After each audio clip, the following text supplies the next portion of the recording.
Bueno, vamos a comenzar nuestro estudio en San Juan 5, ¿sí?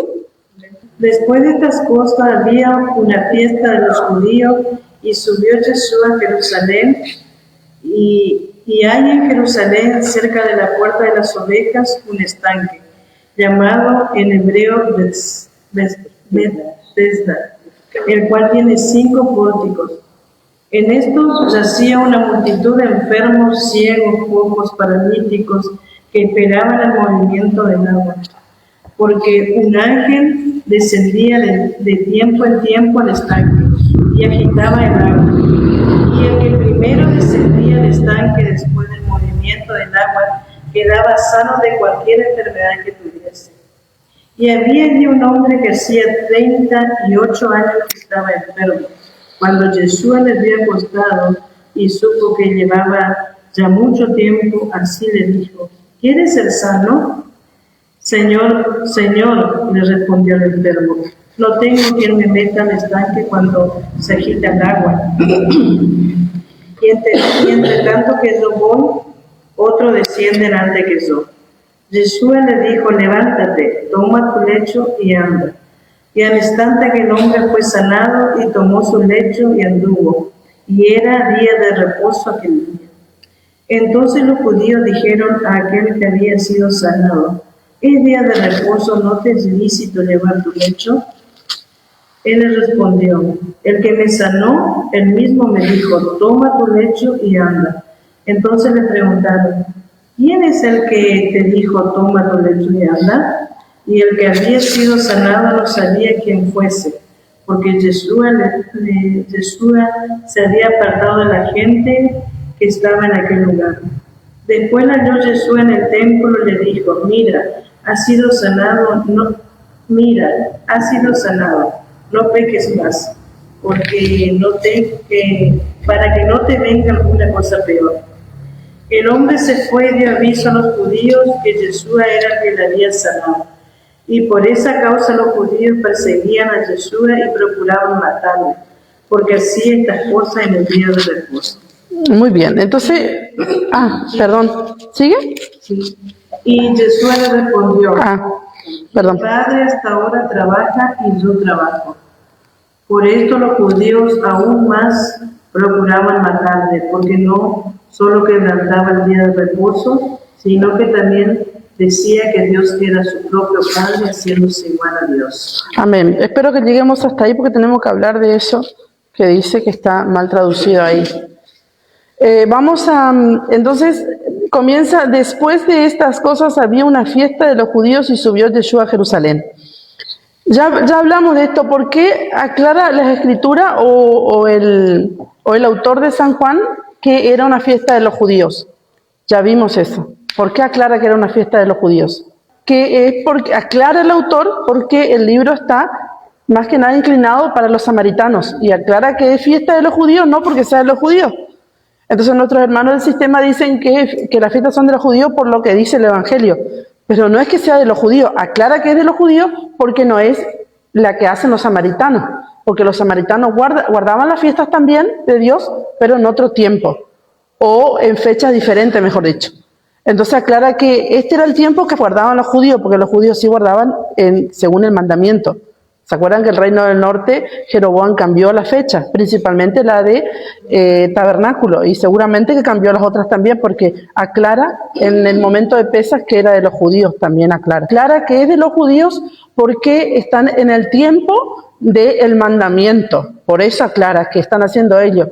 No es la fiesta de los samaritanos, o no es la fiesta en el tiempo de los samaritanos. Eso tiene que quedar claro para que podamos entender el contexto. Entonces dice: y hay en Jerusalén, cerca de la puerta de las ovejas, un estanque llamado en hebreo Betesda, el cual tiene 5 pórticos. Este estanque Betesda significa casa de misericordia. Que dice que este estanque hay en Jerusalén, cerca de la puerta de las ovejas. Esto es importante, porque este estanque estaba cerca de la puerta de las ovejas. Estas ovejas, ¿qué ovejas eran? ¿Usted recuerda? ¿Qué corderos eran estos, los que estaban ahí en la puerta de las ovejas? Los corderos que iban a hacer sacrificio. Los que iban para el sacrificio, porque estos ya estaban inspeccionados, entonces pasaban por la puerta al sacrificio. Dios no recibía, recordemos que Dios no recibía nada que sea defectuoso, ninguna ofrenda defectuosa, ni tuerto, ni herido, ni rengo, nada. Entonces, ahí en la puerta se inspeccionaban los corderos y pasaban. Se aclara que estaba cerca la puerta de las ovejas. Este estanque dice que tiene 5 pórticos.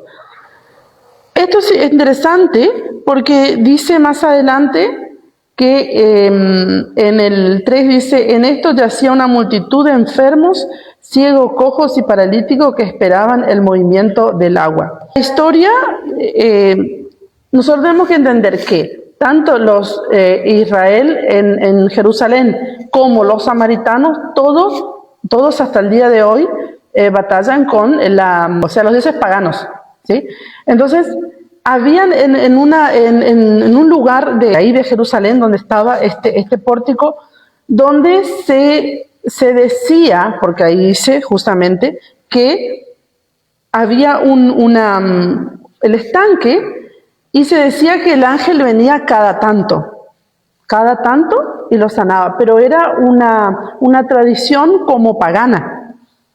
No es que era una cosa del pueblo de Dios que lo hacía, era porque ellos tenían este entendimiento que, ¿ustedes recuerdan cuando hablamos de farmaqueia y todo esto? Que el dios de la medicina, ¿cuál es el dios de la medicina? ¿Se acuerdan? Esculapio. Esculapio. ¿Sí? Dios de la medicina. Entonces dice que este era el Dios que sanaba. Entonces iba un ángel y ellos tenían porque siempre, más que nada, bueno, ahora tenemos bien separado el tema de Dios y los dioses paganos. Yo creo que antes era como que todo una mezcla y les hacía difícil, porque fíjense que cuando ellos estuvieron en el desierto, ellos fueron a adorar al becerro y Aarón le dijo, mañana santifiquémonos que vamos a adorar a Yahweh. Y estaban por adorar al becerro. Es como que había toda esa idolatría que estaba en el corazón de la gente y nunca salió, porque hasta el día de hoy, fijémonos que hasta el día de hoy suceden esas cosas en las personas. Como que tiene una confusión de que Dios está en todo lugar, donde adoramos a los ídolos, donde no adoramos a los ídolos, Dios está. Y si bien Dios está, pero Él no se manifiesta, porque Él se manifiesta donde hay santidad. Ahora usted dirá, bueno, sí, pero ¿por qué sanaban los enfermos si era un lugar de idolatría, vamos a decir, porque donde prevalecía este Dios Esculapio? ¿Y por qué sanaba? Bueno, no es el momento de hablar si el diablo sana o no, o el enemigo sana o no, pero bueno, Dios le dio cierta autoridad, porque le dijo que Él es príncipe de este mundo, entonces tiene cierta autoridad y la usa para su conveniencia. Si Él puede atar a las personas para que las personas no sean libres, también puede desatar para su conveniencia algunas, porque Dios le dio cierta autoridad, no toda, porque la autoridad total la tiene Yeshua. Entonces, vemos que dice en el versículo 4, dice, porque un ángel descendía de tiempo en tiempo al estanque y agitaba el agua, y el que primero descendía al estanque, después del movimiento del agua, quedaba sano de cualquier enfermedad que tuviese. Es interesante porque este estanque se llamaba Casa de Misericordia. ¿Qué es la misericordia? ¿Se acuerdan? Un favor inmerecido, sí, puede ser, pero yo le diría más certero, un amor inmerecido. La misericordia, el amor que no nos merecemos, pero por misericordia nos amó y nos salvó. ¿Sí? Entonces, este lugar era un lugar de misericordia, casa de misericordia, pero la misericordia no les alcanzaba a todos. Entonces, no se estaba cumpliendo para qué fue hecho este estanque no estaba cumpliendo la misión, podemos decir, para lo que fue creado el estanque, que era un lugar de misericordia. ¿Entienden? Muy bien, entonces dice que este estanque se llama este es un estanque, vamos a suponer que esto es el estanque. Dice que este era más alto, uno era más alto y otro era un poco más bajo, que cuando este estanque se llenaba de agua, comenzaba a llenar este otro. ¿Sí? Entonces esto se llamaba mikveh. Mikveh, reunión de aguas. Y este mikveh significa esperanza.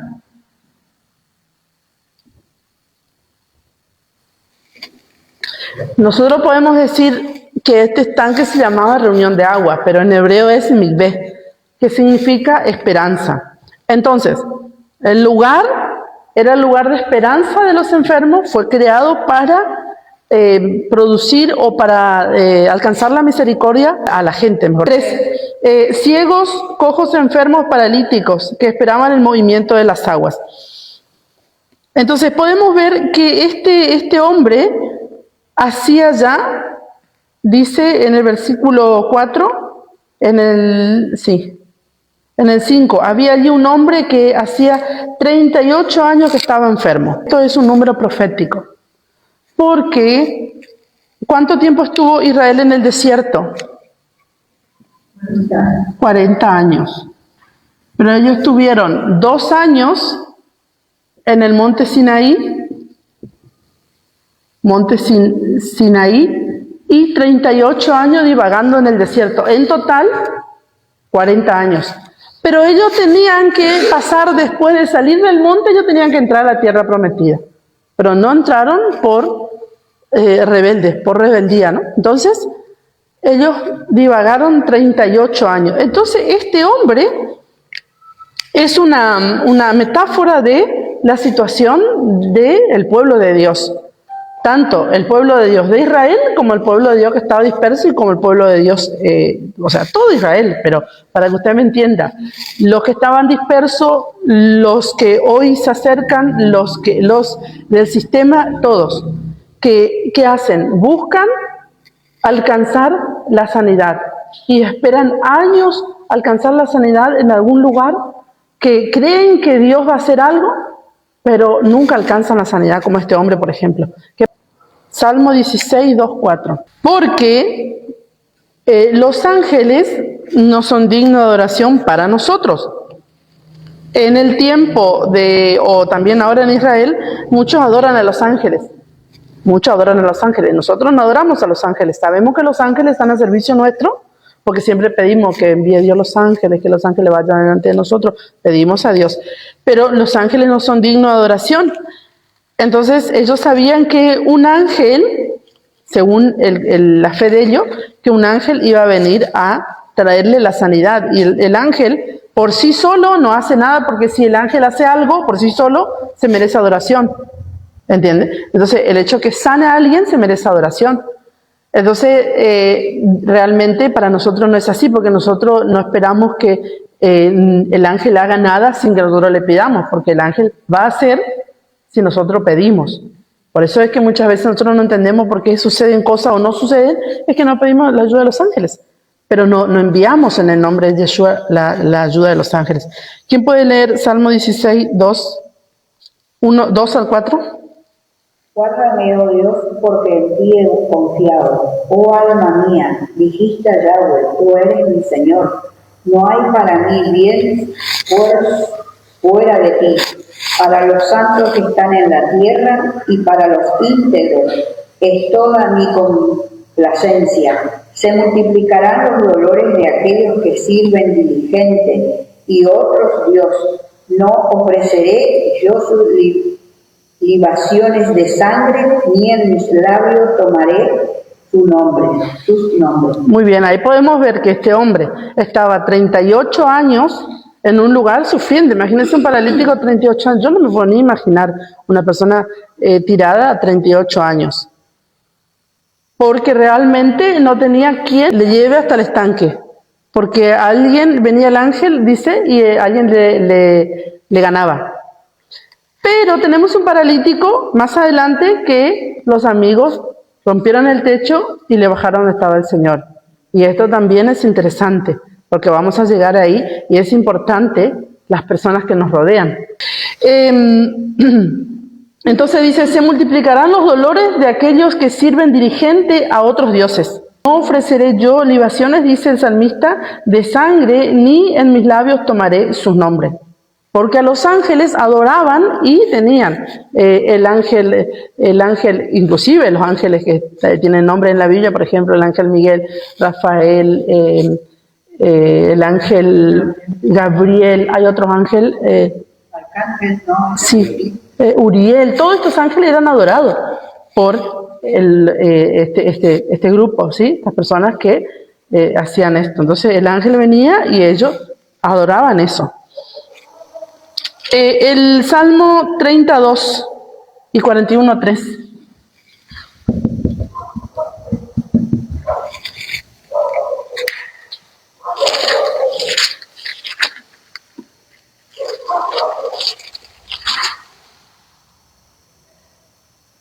Yahweh Dios mío, a ti clamé y me sanaste. ¿Para qué leemos estos versículos? Justamente porque habla de que nosotros no vamos a adorar a los ángeles, no vamos a buscar el favor de los ángeles, porque los ángeles, dice en hebreo, que son servidores nuestros de los herederos de salvación. Entonces el salmista está declarando que solo Yahweh sana. Salmo 41:3.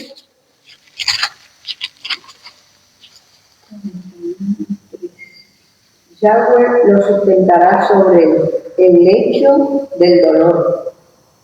Mulirá toda su cama en su enfermedad. Muy bien, entonces, si Yahweh nos sana o no nos sana, pero nos da la libertad del alma. Y lo importante sobre todas las cosas es que Él libra nuestras almas de la muerte. Usted dirá, bueno, sí, pero todos nos vamos a morir. Sí, no vamos a morir, pero algunos vamos a vivir eternamente y otros van a morir eternamente. Vamos a ver lo que dice Primera de Reyes 22, 21 al 23. Salió un espíritu y se puso delante de Yahweh y dijo, Por eso puse. Y Yahweh le dijo, ¿de qué manera? Y él le dijo, yo saldré ese espíritu de mentira, en boca de todos los profetas. Y él dijo, le inducirás aún, lo conseguirás, ve, pues, y hazlo así. Por eso lo marqué. ¿El otro? 23. Y ahora he aquí Yahweh ha puesto espíritu de mentira en la boca de todos tus profetas, y Yahweh ha decretado el mal cerca de ti. Por eso es que debemos pesar los espíritus, pesar la profecía, pesar los espíritus, porque no toda profecía viene de Dios. Y muchas veces las personas hablan por apresuramiento o cosas. Entonces, así como los espíritus de Dios vienen con una misión, sea mala o sea buena, también el enemigo va a venir con una misión mala. Entonces, este versículo a mí me encanta porque me parece súper importante lo que sucedía. Estaban los dos reyes, el rey de Israel y el rey de Judá.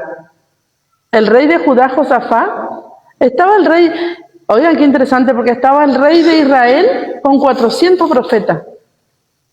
Y viene el rey de Judá y le dice, no hay profeta en Israel que profetice de parte de Yahweh. Yo me imagino que el rey de Israel, que era Acab, le habrá dicho, pero acá hay 400 profetas que están profetizando. Pero él le dijo, no hay rey en Israel que profetice de parte de Yahweh. ¿Qué pasaba con los profetas de Baal que profetizaban de parte de Baal? Los profetas del reino del norte que profetizaban de parte de Baal. Entonces, también profetizaban de parte de Dios, pero tenían esta mezcla. Este es el problema que pasa en el sistema de los profetas. ¿Entienden? Que el profeta que no guarda la Torá, esto es muy peligroso. Es muy peligroso, hermanos, porque el profeta que no guarda la Torá puede tener confusión. El tema es, claro, el tema es la obstinación del ser humano. Porque el ser humano se obstina a algo, como le pasó a Acab. Y él estaba decidido a ir. Él no tenía que ir. Pero ¿qué pasó? Entonces le dijo el ángel, el espíritu que salió, dice, se puso delante de Yahweh y dijo que era un ángel. Pero los ángeles son espíritus, ministradores de parte de Dios. Ahí lo que pasó es que yo quería dar toda la historia de Josafat. Sí, bueno, más allá de eso, no quiero entrar en eso porque ya sería una prédica. Yo estoy enseñando la parte de los espíritus, ¿entiendes? Estoy enseñando la parte de los ángeles y cómo se mueven los ángeles, que son espíritus. Por eso es que nosotros cuando pedimos la ayuda de los ángeles, Dios me va a enviar la ayuda de los ángeles, que es un espíritu, porque nosotros caminamos en este mundo y no vemos el mundo espiritual. Y el mundo espiritual está constantemente en movimiento en contra, el negativo, de los hijos de Dios. Entonces, si nosotros sabemos caminar en el Señor, vamos a pedir los ángeles que nos ayuden. Como él estaba obstinado a ir, le dice el ángel, le dice, yo iré, y le dice Dios, ¿y cómo le vas de qué manera? Le dice, iré como un espíritu de mentira. Entonces dice que todos los profetas del reino del norte, de Acab, estaban diciendo lo mismo, que iba a ir y que iba a vencer. Entonces dice Acab, le dice a Josafat, sí, está Micaías, pero siempre me profetiza cosas malas. Entonces le llamaron y le profetizó la verdad. Para Acab era cosas malas, pero le profetizó la verdad. Y le dijo, no te voy a matar a ti. Y le dijo, cuando vuelva, dijo, le dice en la parte final, le amenaza el rey Acab al profeta, y el profeta le dice, si tú vuelves, yo no soy profeta de Dios, le dice Micaías, el profeta de Dios. Y no volvió porque fue muerto, ¿no? Murió una lanza, lo atravesó por celeste. Sí, él fue disfrazado, pero se cumplió la palabra de Dios. La lanza hizo todo lo que tenía que hacer y entró, no tenía que entrar. Entonces él pensó... Una trampa a Josafat porque le dijo que Josafat se vistiera como soldado. Sí, todo, lo que vos quieras, pero... Y él le dijo, no, si es el rey. Pero más allá de todo eso, que es lo justamente que te digo que ya es parte de una prédica, pero más allá de todo eso, vemos que el ángel obra para Dios, el profeta del reino del norte, que ellos hacían la fiesta de Dios, pero hacían en un tiempo equivocado. Guardaban el Shabbat, pero en tiempo y lugar equivocado. Guardaban el Shabbat, pero no lo guardaban como lo tenían que guardar. Comían cosas sacrificadas a los ídolos. ¿Qué pasa con los profetas de hoy? El profeta del sistema que no guarda la Torá. Ese es el problema. Ese es el problema más grande del profeta del sistema que no guarda la Torá. Por el 5 al 8. ¿Quién puede leer? Y había allí un hombre que hacía 38 años que estaba enfermo. Cuando Josué le vio acostado y supo que llevaba ya mucho tiempo así, le dijo, ¿quieres ser sano? Señor, le respondió el enfermo, no tengo quien me meta en el estanque cuando se agita el agua. Y entre tanto que yo voy, otro desciende ante Jesús. Jesús le dijo, levántate, toma tu lecho y anda. Muy bien, entonces podemos ver que este hombre estaba esperando, no sé qué cosa, porque por lo visto que en la situación de él no iba a llegar nunca a entrar, porque no tenía nadie quien le lleve. Ya pasaron 38 años y la situación era la misma. Entonces, el único que nos puede llevar a la sanidad o llevar a la victoria es Yeshua. Entonces dice el Señor, dice el enfermo, no tengo quien me meta en el estanque. Se agita el agua, entre tanto que voy, otro desciende antes que yo, y Jesús le dijo, levántate, toma tu lecho y anda. Vamos a ver Jeremías 2:13. Porque dos males ha hecho mi pueblo. Me dejaron a mí, fuente de agua viva, y cavaron para sí cisternas rotas que no retienen agua. Eso es lo que hacía Israel. Le dejaron a Dios y cavaron cisternas rotas que no retienen agua. Entonces, ¿qué estaban haciendo? Estaban buscando la sanidad por otro lugar, por otra parte. Entonces nosotros realmente ayunamos, oramos, hacemos todo lo que hacemos, pero no vamos a hacer nada para comprar algo que venga de Dios, porque Él ya nos dio todo. Ahora bien, todo lo que hacemos es por obra y por gratitud, y hacemos porque somos salvos, ¿sí?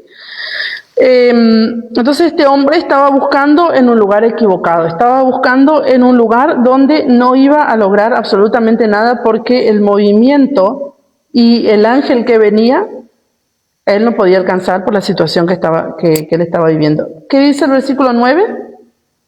Vino a Nazaret, donde se había criado, y en el día de reposo entró en la sinagoga conforme a su costumbre y se levantó a leer. Muy bien, entonces Yeshua iba los días de reposo a la sinagoga, como todo judío. Los judíos iban los días de reposo a la sinagoga.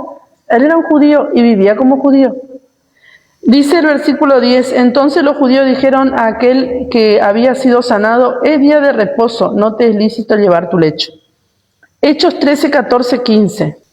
Habiendo zarpado de Pafos, Pablo y sus compañeros arribaron a Perge de Panfilia, pero Juan, apartándose de ellos, volvió a Jerusalén.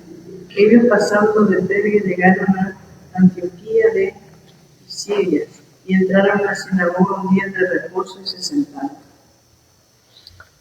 Entonces podemos ver hasta el 15. Y después de la lectura de la ley y de los profetas, los principales de la sinagoga mandaron a decirles, varones hermanos, si tenéis alguna palabra de exhortación para el pueblo, hablad. ¿Quiénes eran esos que zarparon y llegaron en Jerusalén? ¿En Jerusalén dice? Pablo, el apóstol Pablo. Pero el apóstol Pablo no era que según el sistema que no guardaba la Torá de Dios. Dice que entró, ¿quién era? Pablo, con sus compañeros. ¿Qué día? Un día de reposo. Y no solamente entró, sino que los principales de la sinagoga le dijeron, varones hermanos, si tienen alguna palabra de Dios, díganlo. Era un profeta, Pablo era un profeta. Y el apóstol era profeta, porque los del sistema dicen que él no guardaba la Torá y predicó a los gentiles, como que él predicó a los gentiles como no la Torá, porque los gentiles no debían guardar la Torá, según ellos. Entonces ahí nos deja claro que Pablo seguía guardando la Torá, que nunca dejó. Pablo fue un siervo fiel también para con el Señor. Él le respondió, el que me sanó, él mismo me dijo, toma tu lecho y anda. Entonces le preguntaron, ¿quién es el que te dijo, toma tu lecho y anda? Y el que había sido sanado no sabía quién fuese, porque Jesús se había apartado de la gente que estaba en aquel lugar. ¿Sigo? Hasta el 15. Después le halló Jesús en el templo y le dijo, mira, has sido sanado, no peques más, para que no te venga alguna cosa peor. El hombre se fue y dio aviso a los judíos que Jesús era el que le había sanado. ¿Dónde le vio Yeshua al paralítico que sanó? En el templo. En el templo. Entonces Yeshua seguía yendo en el templo. El templo estaba en funcionamiento. Hasta el año 70 después de Yeshua el templo estaba en funcionamiento, que fue destruido por el emperador Tito. ¿Se acuerdan? Entonces, todo el tiempo de Yeshua, después de la muerte de Yeshua en el año 70, el templo seguía en funcionamiento, aunque ya Dios no aceptó los sacrificios después de la muerte de Yeshua. Ahora bien, recordemos que Yeshua muere, resucita, y estuvo, después que resucitó, 40 días entre sus discípulos, ¿se acuerdan?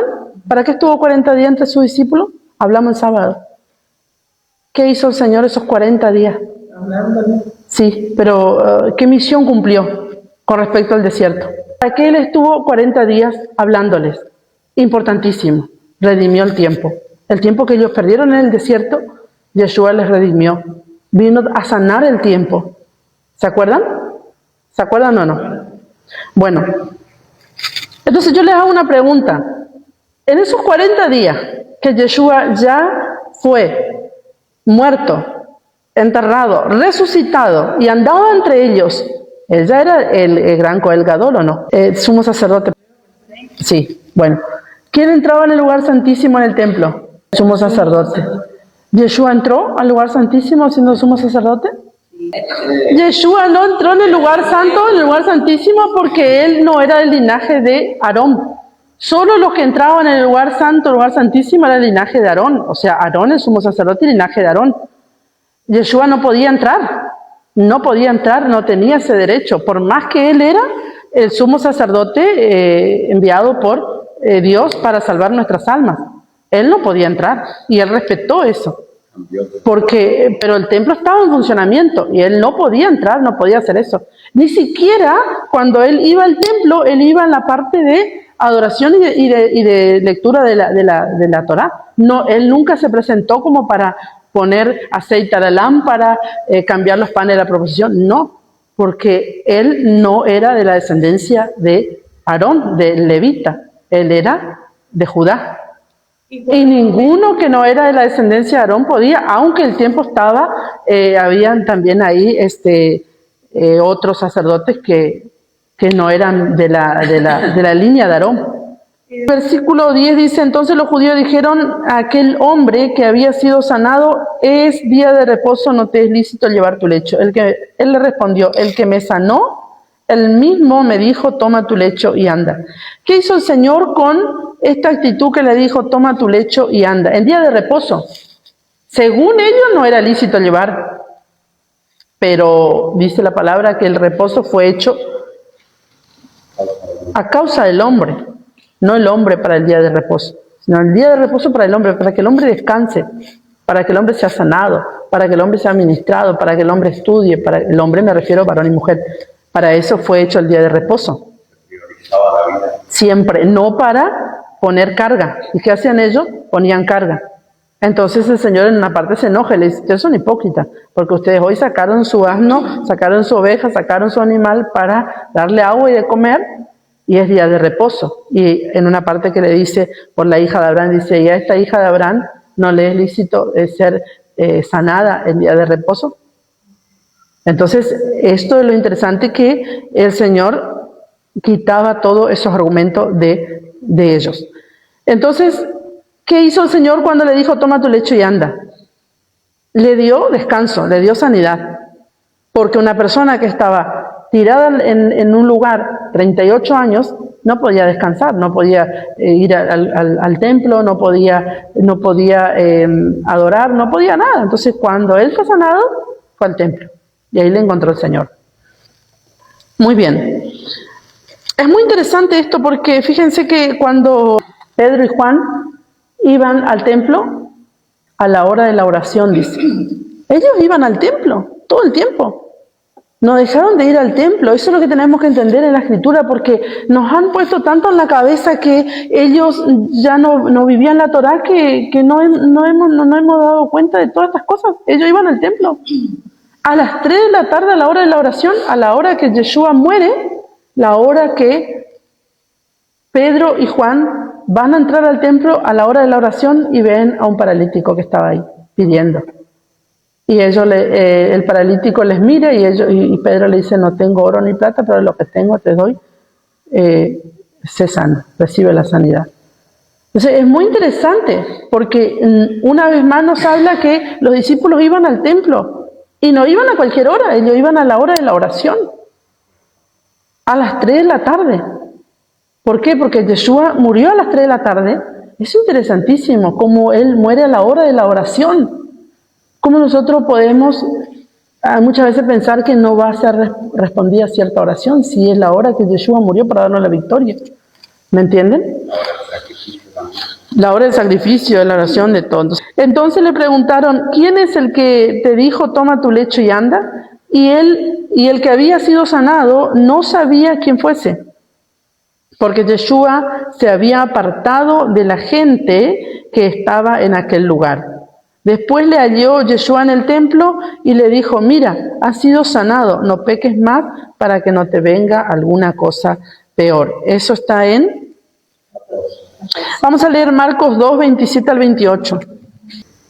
También le dijo, el día de reposo fue hecho por causa del hombre, y no el hombre por causa del día de reposo.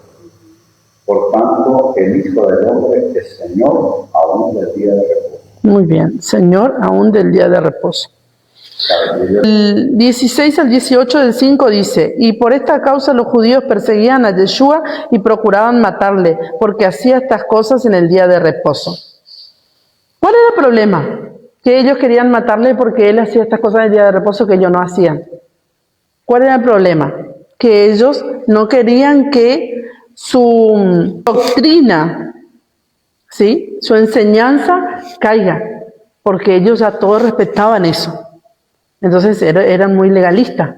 Entonces todos respetaban eso, y si Yeshua venía a hacer otra cosa, ya no les agradaba, entonces le querían matar, porque nadie se animaba a enfrentarlo de esta manera.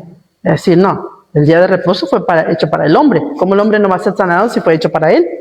El día de reposo se producen cosas tremendas. ¿Qué sucede en el día de reposo? ¿Qué sucede en el templo? Ezequiel 46, 1, 2. ¿Qué sucede el día de reposo? Que se abre la puerta del oriente. Que mira al oriente. Se abre un portal. ¿Qué Dios nos dio el día de reposo? Esto es importante que podamos entender. Si Adán y Eva no hubieran pecado, la humanidad hubiera guardado el día de reposo.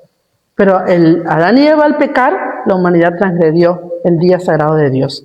Entonces después, cuando Dios llamó a Abraham para su pueblo, le dio solo a su nación. Y por medio de Yeshua, solo su nación iba a guardar el día de reposo. Por supuesto, todos los que quieren guardar, pueden guardar para bendición, pero nadie lo va a guardar si no es por Yeshua. ¿Y para qué Dios quiere que guardemos el día de reposo? Seremos exaltados y seremos una nación santa, y la gente mirará y se asombrará de nosotros. ¿Por qué? Porque nosotros, los que guardamos el día de reposo, tenemos un rey. ¿Por qué Constantino mandó el día domingo por decreto? Porque él quería ser adorado. Recordemos que los dioses eran adorados por medio de los reyes y los emperadores. ¿Usted sabía esto? ¿Que los emperadores eran adorados como dioses? ¿Sabía? Los emperadores eran adorados como dioses. ¿Se acuerdan lo que hizo Nabucodonosor? Se hizo una estatua de él. ¿Por qué? Porque fue incitado por los sátrapas. Entonces se hizo una estatua de él para que todos la adoren, y era normal que sea una estatua del emperador, porque eso era normal para ellos. ¿Entienden? Entonces, lo mismo con Constantino el emperador. Ellos se hacían adorar por el pueblo. Entonces, el día que daba el rey o el emperador para descansar era día de adoración a ese Dios. Y ese pueblo que adoraba, que fue todas las naciones, por eso le perseguían a los judíos y se escondían en las cuevas, dice la historia, para guardar el día de reposo, porque eran muertos, porque no adoraban al emperador. Entonces ellos, al guardar el día de reposo, el día domingo, ellos decían, Constantino el emperador es nuestro Dios. ¿Me entiende? A ver, lee qué dice. Así dice Yahweh: guardar derecho y hacer justicia, porque cercana está mi salvación para venir, y mi justicia para manifestar. Bienaventurado el hombre que hace esto, y el Hijo de hombre que abraza, que guarda el día de reposo para no profanarlo, y que guarda su mano de hacer todo mal. Y el extranjero que siga a Yahweh no hable diciendo: me apartará totalmente Yahweh de su pueblo, y diga el eunuco: he aquí, soy aconsejo. Porque así dice Yahweh a los eunucos que guardan mis días de reposo y escojan lo que yo quiero y abracen mi pacto, yo les daré lugar en mi casa, dentro de mis muros, y nombre mejor que el de hijos e hijas, nombre perfecto les daré, que nunca perecerá. Y los hijos de los extranjeros que sigan a Yahweh para servirle y que amen el nombre de Yahweh para ser sus siervos, a todos los que guarden el día de reposo para no profanarle y abracen mi pacto, yo los llevaré a mi santo monte y los recrearé en mi casa de oración. Sus holocaustos y sus sacrificios serán aceptos sobre mi altar, porque mi casa será llamada casa de oración para todos los pueblos, dice Yahweh el Señor, que reúna a los dispersos de Israel, aún juntaré a él sus congregados, todas las bestias del campo. Muy bien, entonces ellos, al guardar el día que declaró el emperador, ellos decían: el emperador es nuestro rey. Entonces, ¿para qué nosotros guardamos el día de reposo? Declaramos que Yahweh es nuestro rey y que todo está bajo su dominio. ¿sí? Entonces dice el versículo 17 y 18, dice así: Yeshua le respondió, mi padre hasta ahora trabaja y yo trabajo. Esto es interesante porque de aquí viene lo que sigue. Dice, por esto los judíos aún más procuraban matarle, porque no solo quebrantaba el día de reposo, que esto no es quebrantar, la palabra ahí es desatando. En griego es la palabra desatando. Dice, sino que también decía que Dios era su propio Padre, haciéndose igual a Dios. Entonces, lo que él hacía era desatar en el día de reposo. ¿Para qué fue hecho el día de reposo? Para el hombre, y no el hombre para el día de reposo. Que si tenemos hambre no vamos a cocinar porque no nos sobró del Shabbat, de la cena de Shabbat. Pero voy a pasar hambre y voy a hacer pasar hambre a mis hijos. Dice en San Lucas 13, cuando llega la mujer probada, había que desatarla. Claro, esa es la misma palabra. Entonces dice, por eso dice, procuraban matarle porque no solo desataba el día de reposo, desataban el día de reposo, sino que también decía que Dios era su propio Padre, haciéndose igual a Dios. Entonces, ¿qué es lo que hacía él? Él no quebrantaba en absoluto. Yeshua nunca quebrantó la Torá. Es más, vimos que él iba al templo y que él nunca entró en el lugar santo, en el lugar santísimo. Si él quería entrar, primero que iba a ser muerto. Primero que iba a ser muerto, porque de esa manera él iba a quebrantar la Torá para con Dios y Dios iba a permitir que lo maten. Él no iba a hacer eso porque él vino con una misión. Entonces, vemos que él desataba y desató a muchas personas en el día de reposo. Personas que estaban enfermas, como el hombre de la mano seca, el paralítico, la mujer jorobada. Todas estas personas, la mayoría estaban en el día de reposo. Dándonos a entender el Señor que el día de reposo fue para liberar al hombre, para que el hombre descanse, porque el hombre cuando está enfermo, el hombre no descansa. Entonces el hecho de que Dios te sane, Él te quita las cargas de la enfermedad, te quita las cargas de alguna de las situaciones que podamos tener. Entonces eso es lo que Él hacía, no que Él quebrantaba. Entonces nuestros hermanos del sistema dicen que Él quebrantó el día de reposo, por eso nosotros no debemos guardar. Pero cuando nosotros vamos al griego vemos que Él no quebrantaba el día de reposo, que Él desataba en el día de reposo. Entonces, de esta manera, quitaba las cargas que los judeanos pusieron sobre el día de reposo. Que no se haga esto, que no se haga lo otro, que no se dé ciertos pasos. Ni siquiera se escupían en el suelo, porque era el día de reposo. Todas esas las cargas que ellos pusieron, y mire de carga sobre el día de reposo. ¿Entiendes? Que este no podía guardar, que este otro, que no podía hacer esto, no podía hacer lo otro. Hoy, como yo siempre digo, hoy no es lo mismo hoy hacer fuego que hace 4.000 años atrás, que tenían que ir a buscar la leña en el monte y hacer todo un trabajo para hacer fuego. Hoy prendemos la hornalla y ahí calentamos la comida, o hacemos, ¿me entiendes? Entonces, todo eso es importante. Lo que sea. Claro, el tema era no llevar carga. No llevar carga. Somos un cuerpo. Si usted se ata las manos todo el día, usted va a comer con mucha dificultad porque va a tener que comer como un perro, que no va a tener las manos. O de repente si se ata los pies va a tener que andar como una serpiente por el piso. Entonces, somos un cuerpo que si alguien está atado en la función que tiene que hacer, no funciona bien el cuerpo. ¿Me entienden? Entonces, si Dios mandó que enseñe a los niños, tienen que enseñar. Y si no, tiene que enseñar otro. Porque como Dios me dijo, o vas a enseñar o le voy a dar tu manto a otro. Y ven que me puse las pilas, ¿no? Porque me dolería terrible que alguien tome mi lugar, yo sé cuál es mi lugar, y ver que otro lo está haciendo. Lo que yo tenía que hacer es terrible. Entonces eso pasa cuando nosotros desobedecemos a Dios. Nos duele cuando vemos a otro en nuestro lugar, que sabemos que nuestro espíritu sabe cuál es nuestro lugar. Entonces, eso es importante, enseñarle a los niños. De la única manera que vamos a guardar el Shabbat es cuando entendemos que verdaderamente Yahweh es nuestro Rey, que Él es nuestro Rey. Nosotros, aunque nosotros no podamos hacer, Él va a hacer de alguna manera que nosotros logremos cosas que nosotros ni tenemos pensado, ¿o no? Claro, porque el tema con el Shabbat, más usted que tiene negocio, debe ser tremendo. Bueno, yo que confecciono, de repente capaz que no es tanto, de repente, no sé, porque bueno, pero me imagino que el que tiene el negocio debe ser una lucha, ¿no? Ustedes lo deben pasar de ser una lucha, porque uno dice, no, yo voy a perder de vender, no sé, qué sé yo lo que deben vender, 500.000 pesos por día, y no voy a recuperar, porque uno piensa eso. Lo mismo pasa con el diezmo. No, pues si doy el diezmo, doy lo que tengo que dar o me va a faltar mañana, pasa todo. ¿Por qué? Porque es el problema de la fe y la mentalidad del ser humano que no confía plenamente en Dios. Por eso estos días de ayuno es importante poder pedirle a Dios que nos fortalezca en la fe.